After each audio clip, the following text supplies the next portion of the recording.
நான் மட்டும் கிராண்டாக ட்ரெஸ் பண்ணால் போதுமா, என் பொம்மைக்கு கிராண்டாக ட்ரெஸ் பண்ணி விடணும்லையே. என்னோட சூப்பரான கலரில் வந்து என் பொம்மைக்கு வந்து போட்டு விட்டுருக்கேன். ஆமாம், நீங்கள் என்ன ட்ரெஸ் போட்டு நிற்கிறீங்க, ஏன்னா ஃபங்க்ஷன் அக்கா ட்ரெஸ் எடுத்துருக்கீங்களான்னு சொல்லிட்டு நீங்கள் நினைக்கலாம். அப்படி எதுவுமே இல்லைங்க. நம்ம வீட்டில் எந்த ஒரு ஃபங்க்ஷனாலும் உங்ககிட்ட சொல்லாமல் எதுவுமே வந்து நடக்காதுங்க. இப்போ நம்ம லெஹங்கா வந்து ஏன் எடுத்துகிட்டு வந்திருக்கேன்னா, தீபாவளி வந்து வருது இல்லைங்களா, அதனால் ஆஃபர் மாதிரி வந்து கொடுக்கலாம்னு சொல்லிட்டு எடுத்துகிட்டு வந்திருக்கோம். ஃப்ரீ ஷிப்பிங்கில் வந்து நாங்கள் கொடுக்க போகிறோம். இது வந்து ரொம்ப வெயிட் அதிகமாக இருக்கும். இந்த வெயிட்டுக்கே வந்து சார்ஜ் வந்து ஆகும்னு நினைக்கிறேன். ஏன்னா ஃபுல் கிராண்ட் லுக் வந்து கொடுக்குது. கிராண்டாக இருக்கிறதுனால வெயிட் வந்து ரொம்ப வெயிட் அதிகமாக இருக்குது. நம்ம வந்து ஃபங்க்ஷனுக்குலாம் வந்து ரொம்ப கிராண்டாக வந்து போடணும்னு நினைக்கிறவங்க இதை நீங்கள் ஆர்டர் ப்ளேஸ் பண்ணலாம். இந்த தீபாவளிக்காச்சும் கிராண்ட் லுக் கொடுக்குற மாதிரி ட்ரெஸ் எதனா வாங்கலாம், 5000 10,000 வந்து தொட்டுறோமான்ட்டு நினைக்கிறவங்க கண்டிப்பாக நீங்கள் இதை ஆர்டர் ப்ளேஸ் பண்ணுங்கள். அவ்வளோலாம் இருக்காது.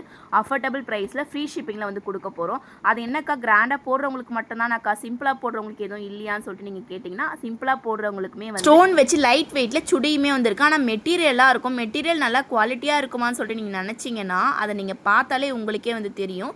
குவாலிட்டியாக இருக்கா இல்லையான்னு சொல்லிட்டு நீங்கள் நெக்ஸ்ட் டைம் யூஸ் பண்ணிவிட்டு என்கிட்ட வந்து சொல்லலாம். அந்த ஒரு பயம் வந்து இருக்காதுங்க. நம்பர் வந்து நான் ஸ்க்ரீனில் கொடுக்குறேன், நீங்கள் ஆர்டர் ப்ளேஸ் பண்ணிக்கோங்க.